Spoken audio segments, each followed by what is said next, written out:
Hammaga yangi hafta omadli kechishini tilab qolib, bugun haftalik analizimizni ham boshlaymiz. Bugun 21:08 yakshanba kuni bo'sh vaqtim bo'lib, aynan hozir kelib analiz qilyapman, chunki hozirda juda ko'p yangiliklar aynan mana shu shanba yakshanba kuni chiqdi. Bundan oldin ham 4 milliard dollarlik, endi bu hazilak emas.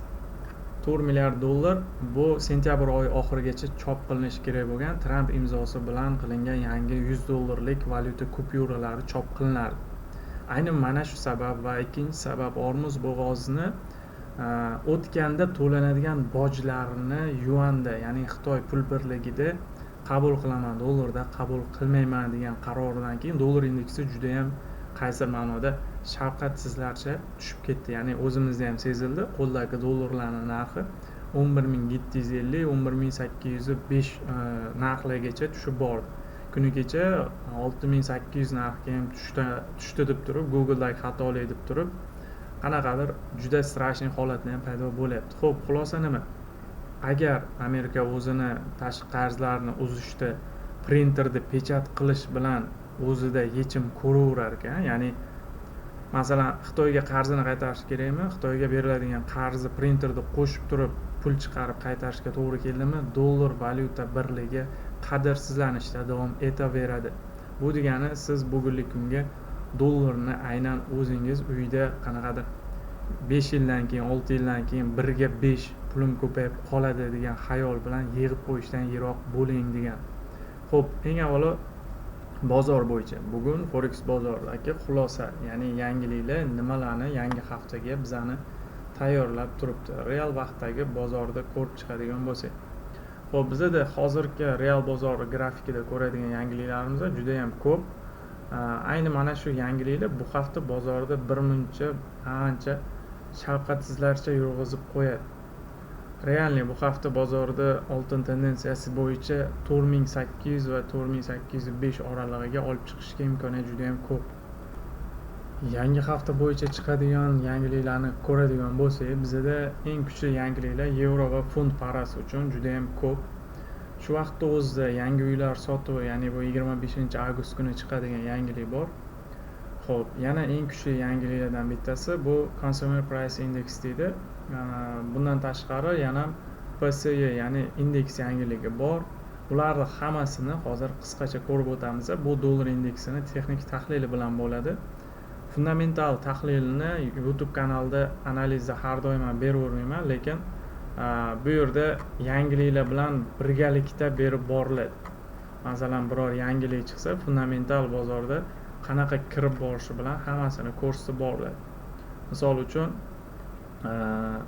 Trumpni o'sha chiqayotgan yangiliklari va uni qo'llaydigan siyosati bilan bozorda qanday o'zgarish bo'lishi mumkin degan. Xo'p, biz qisqa qilib hozir birinchi o'rinda oltinni grafikidan boshlasak, bizani nimalar kutdi? Ayni mana shu haftada nimalar bo'ldi? Kunlik tahlilda oladigan bo'lsak, bizda juda ham kattagina impuls bo'ldi. Realni ketma-ket 3 haftani bozor konsolidatsiyaga o'tkazib, ayni mana shu hafta juda ham kuchli impuls bo'ldi. Xo'p, maksimumni birinchi o'rinda belgilab qo'yadigan bo'lsak, bizda hafta maksimumni olib yopila oldi. Bundan tashqari oylik maksimumni ham olib yopila olgan.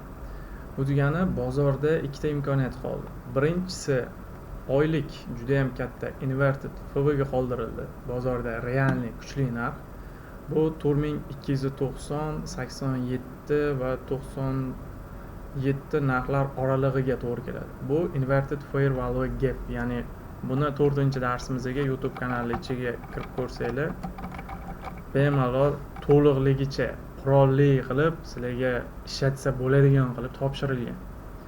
Xo'p, endi kunlik time frame'dan haftalikdan asosiy zonalarni belgilab oladigan bo'lsak, haftalik time frame'da eng yaxshi order block zonasini breaker block, ya'ni o'zi yorib o'tib yopila oldi. Ya'ni bu narsa ICT da, SNR da ishlatganlarda, SMC da ishlatayotganlarda bu sweep bo'lib bo'ldi deb qarashimiz ham mumkin. Xo'p, общий fokusni qanaqa qilib beramiz? Birinchi o'rinda bu o'sha breaker blokni ustidan 4554 dan yana buyga ketish ehtimolligini fokusimizga birinchi o'rinda to'g'rilab olaylik. Ya'ni haftalik maksimum yechib bo'lingan bitta otkat bo'lish ehtimoli bor va u qayergacha? Mana bizada eng yaxshi zonamiz 4511-21 oralig'i bilan. Endi kunlik time framedan yana ham boshqa sabablarni qidiramiz.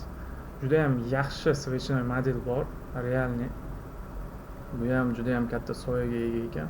4520 dan 555 350-330 pipslik spread bilan hisoblasanglar 337-360 pipsgacha borishi mumkin. Qanaqa holatga kelib qolishiga qarab.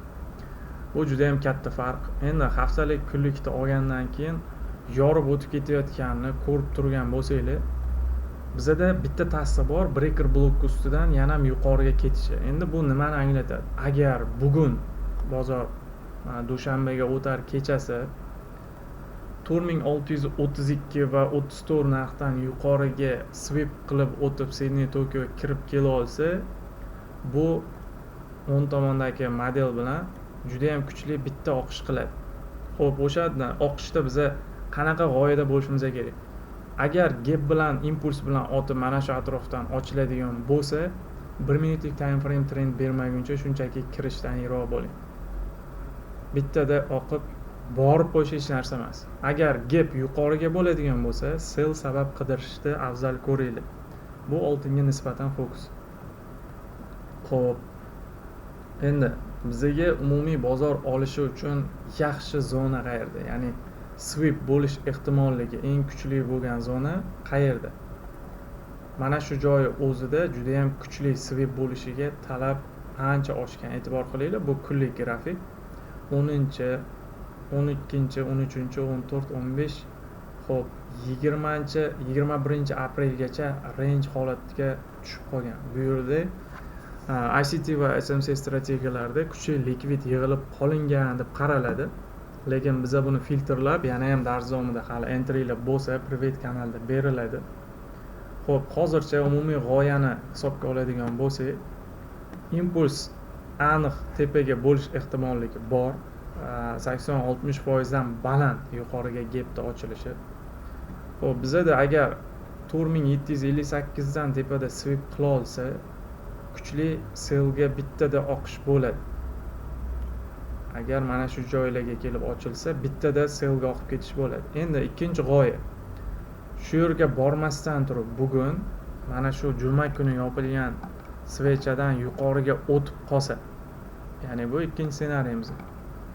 Xo'p, buning uchun nimalar bor bizada?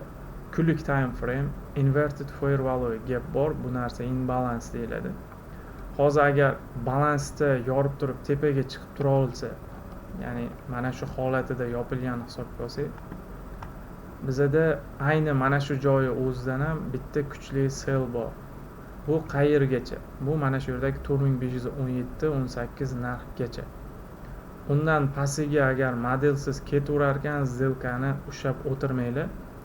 Save qilib bizuitkada qanaqadir riskni to'g'ri kontrol qilgan holda ushlashingiz mumkin. Lekin asosiy fokus hozir bizada birinchi o'rinda kunlik maksimum, ya'ni juma kuni maksimumni swip qilib bersin.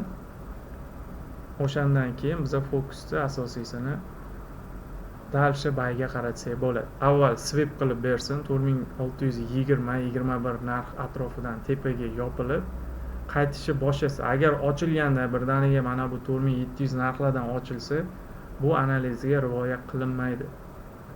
Bu hozirgi holatda mana shu 4650-48 narxlarda ochilib turib, tepaga impuls bera olsa, bu oqishiga xizmat qilib beradi.